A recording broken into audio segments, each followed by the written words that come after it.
Modern sociological theories.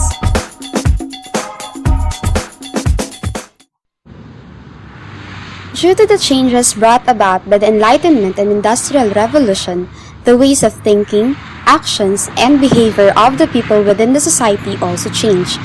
These changes resulted in the development of new structures and forms a new system that will keep the society together. With the new structures and system, a new society was born which encompasses modernity. Modernity is a renunciation of the traditional thinking and face social problems from a fresh perspective based on current ideas and techniques. From this, sociologists try to answer the following questions that they have observed in the modern society. How can the society achieve progress? How can we streamline the society?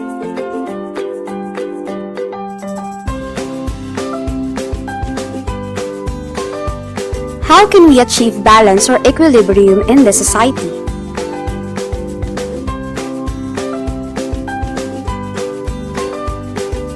How can we solve the problems in the society?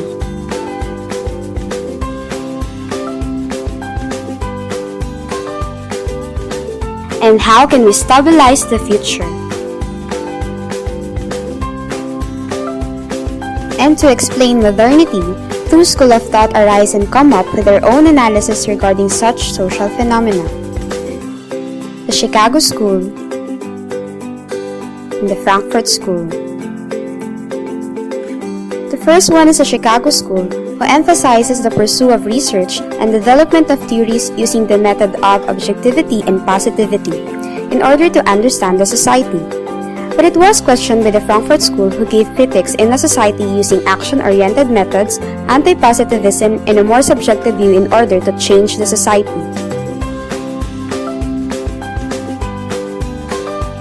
Even though they have different methodology and purposes, these two schools of thoughts contribute in developing modern sociological theories that would help us view the society. Theories like structural functionalism, consensus, conflict, and symbolic interactionism. So how does four theories view our society? Let's take a look at the highway of EDSA to understand these theories. Along EDSA, we can see a lot of sidewalk vendors selling cigarettes, variety of foods, and other products. Oh, ate, bili-bili na po kayo. Mainit pa po yung money dito. Ate, 10 piso lang. Ate, may fortune pula po tayo dito, kuya. Kuya, ito po. And with them are the MMDA officers who are busy keeping them away off the sidewalks. These vendors are not allowed to be in the sidewalk because it's for the people walking along EDSA. But why is it that, despite of the prohibition, the sidewalk vendors are still here in EDSA? For the structural functionalists, it's because they have functions in the society. Robert Merton, one of the major proponents of this theory, provides three forms of functions: the manifest, latent, and the dysfunction. The manifest, or the stated functions of the sidewalk vendors, is selling cheaper priced products for the people in EDSA. While the latent function, or the unstated but beneficial functions of the sidewalk vendors in the society, is that they keep the MMDA officers busy. And the dysfunction, which is also unstated but not beneficial to the society, is that they are blocking the passageway of the people and they are one of the cause of garbages in EDSA.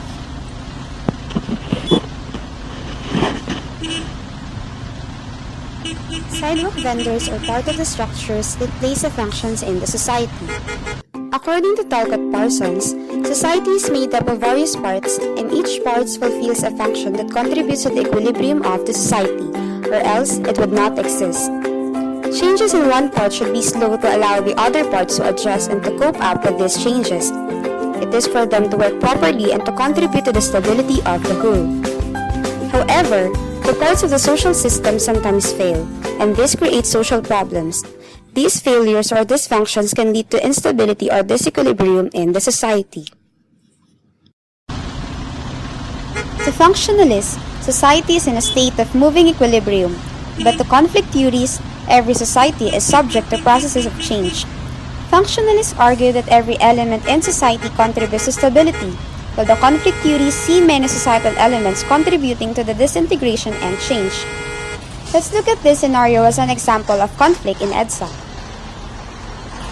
Hoy Ale, sabi ng bawal dito. Balik-balik kayo. Kami mapapagalitan yan. Alis na kayo dito. Alis! Doon kayo. Bawal dito. Saan kami magtitinda ngayon? Ito na nga lang kinabubuhay namin, oh. Ano ba naman yan? Kakalagay lang namin, tas bago na naman. Ano ba naman to? Hindi na ba kayo naaawa? Lagi na lang kayong ganyan. This shows the never-ending struggle for authority or power between groups engaging in conflict, which are the controlling group and the controlled group.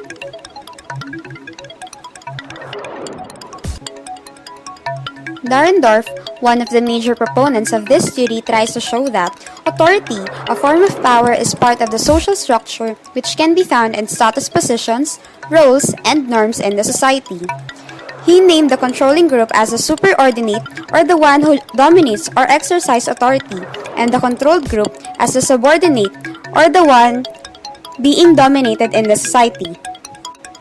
In the case of EDSA, conflict can be seen between the MMDA officer, who is considered to be the superordinate, which uses his authority over the vendor, which is considered to be the subordinate, to keep her away from selling along the sidewalk despite of her resistance.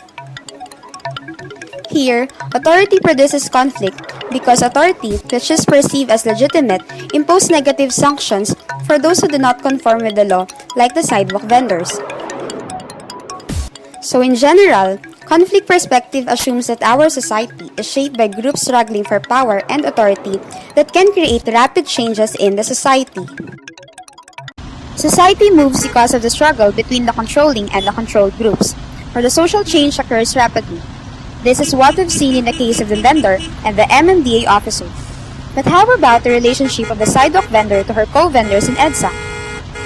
Uy mga kasama, yung mga kotong na MMDA na yan, pinapaalis na naman tayo. Saan na naman tayo pupunta pag pinalis na tayo?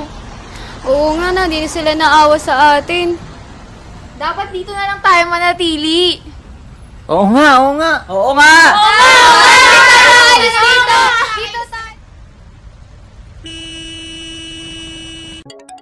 Most of the sidewalk vendors have a shared values and norms. These vendors knew that selling products in sidewalk is not allowed, but they have common values and norms that this place is where they can earn a living. This scenario is seen through the consensus perspective. Consensus theory sees shared norms and values as fundamental to society and focus on social order based on tacit agreements. If the first three theories focus on the macro level of society, symbolic interactionism focuses on the micro level of society. In this theory, society is viewed according to human interpretation of symbols, gestures, events, and behaviors.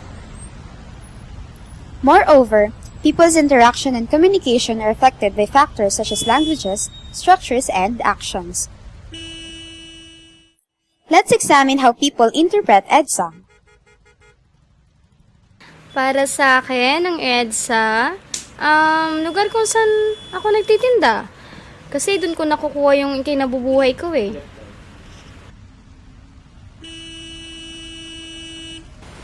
Ang EDSA, para sa akin, daanan. Doon ako dumadaan papuntang work. Laging traffic doon.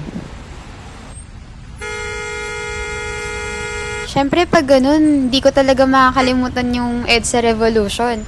Kaya para sa akin, yung EDSA, simbolo siya ng kapayapaan. From this, what are the basis of their interpretation? George Mead, one of the major proponents of this theory, emphasizes that people do not directly react on things. They act based on their own interpretation instead. In the case of EDSA, the sidewalk vendors view EDSA as a place of business where they can earn a living, while others see it simply as a road and a place of the 1986 revolution. This only means that our perceptions and interpretations towards certain things varies depending on how we interact with others and experience things in the society.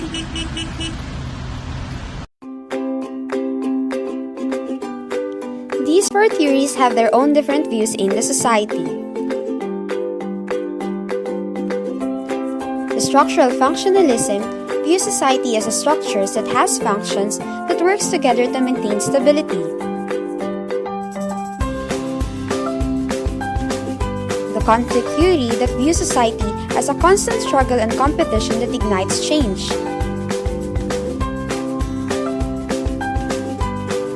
Consensus theory views society as a place of shared values and norms towards social order.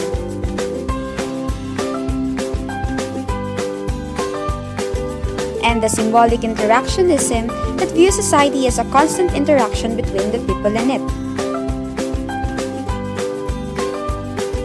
These theories help us understand the modern society.